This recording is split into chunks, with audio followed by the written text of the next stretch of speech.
Namaste, Gurubhyo Namaha, Harihi Om. Welcome you all to the fourth of the 7 introductory sessions on Bhagavad Gita, and in this session we are going to discuss about your mind versus artificial intelligence. Artificial intelligence is also a product of your mind, right? That's okay. And let's talk about your mind first. What are the main components of the mind? But before we enter into this, there are specifically 3 categories of people on this earth. We call it Sattva, Rajas and Tamoguna. So now the basic characteristic is Tamoguna. That means the basic things of the body. What is the requirements of the body and mind? The basic thing is hunger, sleep, sex. These are the basic things, right? And those people who strive or struggle to get these basic things, that means they want some good food, they want sleep, they want some sensual pleasures, and these people are called Tamoguna. So naturally, when the people are behind it, they will be full of anger, or they will be compromising of so much of sleep, like Kumbhakarna, right? Okay. And even the terrorists and all, they come under this category because they will not have control over themselves, and if somebody drags them or somebody drives them, they will happily go that way and they will act to any extent. The second one is Rajoguna, Rajas. Here the people are not of the just basic things, but here I concept comes. That means in Rajoguna, in the I concept, that means the people, they give so much importance to themselves. They want to rule the world, they want their importance to be felt, and so many other things.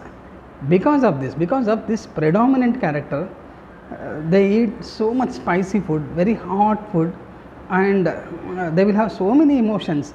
That means even one small criticism they cannot bear. So this is Rajoguna, and they think the rulers, the kings, and the most angry people, all this come under this category. But the thing is, they will have control over themselves to a little extent. And the final is Sattva Guna. These people, they rarely get anger, they are very much in control of the senses, and they are so peaceful, and they can, whatever you say, they can understand it completely. So they have got a very good understanding. The thing is, this is more sophisticated form of human character, that they enjoy everything. The sunrise, the flower blooming, everything they enjoy the most. So these are the 3 predominant characters, Sattva, Rajas and Tamoguna. Please remember this one, because every one of us will be having all these 3 characters, but one will be predominant in us, and we call it Svabhava. That means my own character. And even while, suppose if I am Sattvic, I will even have Rajas and Tamasic to a little extent, otherwise I cannot survive. But the more predominant the character is, my Lakshana, that means my character will be so. If I am Sattvic, I will be more happier. If I am Tamasic, my happiness levels will be so less, or my happiness is just on food, sleep, and those things, how much ever you satisfy, within a short period they will come back. So the quality of life will deteriorate with Tamoguna, whereas it will be so nice in Sattvaguna. Okay, with these 3 spectacles, let us see how your mind reacts or words. Now let us come to your mind.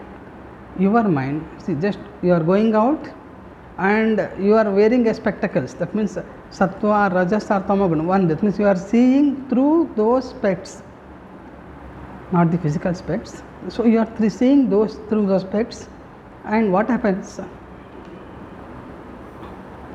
And what happens when you see an incident, you judge it on your own. That's why any incident that happens, if there are 100 people, we will get 100 different opinions, and if you question them after 5 seconds, you will get 200 different opinions. That means everyone will have a different set of opinion, and that opinion too changes. So they will have some entirely different opinions, and because of this, and these things, whatever the opinion they have, the quality, the way they judge, that will go and form part of the character. So if a sattvic person goes out, he will see something good or something bad is there, actually some accident or something, he will see whether I can go and help someone. Okay, if he can help, that's okay, otherwise he just remembers something else. But rajasic persons will be first to help.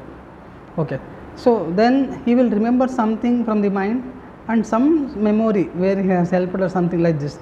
That means sattvic person goes on collecting pleasant memories, rajasic person goes on collecting the memories in which he has been placed on a high pedestal, whereas a tamasic person, we need not talk about him because his memories will be always negative. Okay. So in this process, the mind collects different memories. That means the life will be so. Life, just to think, see an incident. See, just I am going outside. I am just once I watched a old woman sitting there, and she is actually doing some household work. Immediately, I remembered the same incident that I saw in Kanchipuram. One very old lady was sitting before the temple and doing some household work. Immediately I could remember that Kanchi Kamakshi, the deity. My heart filled with joy. That means how the mind relates. That means mind is like a monkey. It just from one branch to other branch, it just jumps.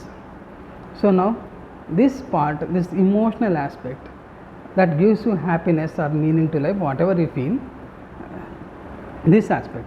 And the second aspect of mind is, after these things, there is one thing called, see, these memories have to be stored somewhere, isn't it? Somewhere it has to be stored, and there some three racks will be there, sattva, rajas, tamagunas, and mind will go and store it in those particular racks, and whenever you require, it goes and gets that file from the rack, and it keeps on getting.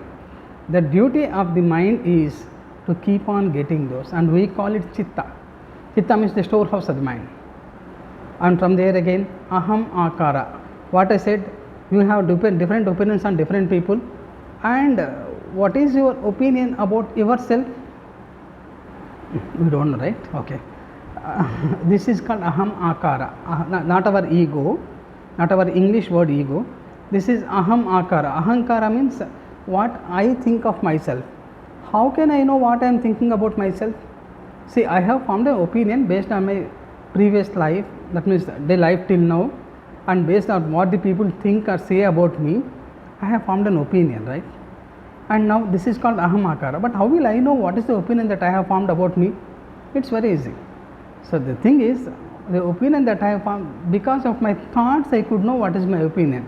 If I am judging others in a negative way, my thoughts are negative. That my perspective about myself is negative. Okay. Basing all this, one more thing is called buddhi. That means the intelligence part. So beside all these things, sometimes mind will say, "Hey Baba, why are you thinking this? You can do this better." Or no, the different thought concept will come. That's called buddhi, intellect.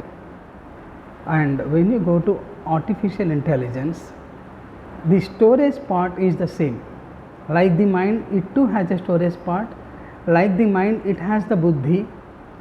And the thing is, it doesn't have ahankara or manas. So emotional part will not be there. The thing is, because of this buddhi, that means because of this intelligence, it can think on its own. It can think on its own basing on the files that has been stored in it. It cannot entirely be independent of it. It depends on the storage. Like me, see, even my mind, I think only of the concepts that are known to me. I can never think of the concepts that are unknown to me, impossible. You ask me to think about something about microbiology, no, I cannot, because I am not aware of it. So I think only about the known thoughts, known facts about me. So artificial intelligence too, whatever the facts are given, only thing is it locks on, that means your mind is restricted to its memories, whereas AI they can drag the files from internet throughout the world. That means the purview is larger. So you cannot compete with AI in terms of buddhi, intelligence. You cannot compete. Once you compete, that means you play some chess with it, and once you win, second time you cannot win, because it will grasp all the things, all your intelligence, and it plays some thousands and lakh times by itself, and it arrives at the best possible conclusions. Tomorrow you cannot play with it. that's gone. Only once you can win with it. Second time it has its own concepts. So AI can compete with you only in terms of buddhi, that means intelligence. Yes, because our intelligence has got some restrictions because of this biological factor. AI will not have that one. That can prove to be much more intelligent than us, but let us not compete with it in such a way. Let us live our lives happier, and the best possible way is try to drop this mind. AI cannot do that one unless you switch it off. Even though if you switch off or switch on, it makes no difference for it. But for us, drop the mind and see, friends, the life will be just like a heaven. Just drop it. Whenever it's not required, just drop your mind. Just be yourself. Sri Gurubhyo Namaha.